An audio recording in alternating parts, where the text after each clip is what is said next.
మన నాయకులు ఇంతమంది ముస్లిం నాయకులు ఉన్నారు ఇక్కడ మనకి. ఈ రోజున మనం వివక్ష చూపించామా భారతదేశంలో? అన్ని వర్గాల మీద గొడవలు ఉంటాయి, చిన్న చితక గొడవలు లేకుండా ఎందుకు ఒక ఇంట్లోనే గొడవలు ఉంటాయి. కానీ మన దేశం ఏర్పడిన విధానం మటుకు మన అందరూ అవగాహన చేసుకోవాలి.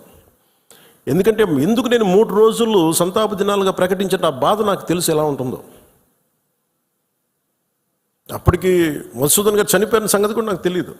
ఎందుకంటే నేను 86 నుంచి 89 దాకా మన్నయ్య గారి సునీ గారి సినిమాల్లో చాలాసార్లు మేము అక్కడికి వెళ్ళేవాళ్ళం. 3 to 4, 86 to 89. ఇంకా కశ్మీర్ ఉగ్రవాదం ఇంకా పైకి రానాలి, ఇంకా వచ్చి తొలి దశల్లో 89లో స్టార్ట్ అయింది. ఇంకా 90sకి దాదాపు ఎన్ని వేల మందిని చంపేశారు. కొన్ని లక్షల మంది కశ్మీరీ పండిట్స్ని వలసపోయేలా చేశారు.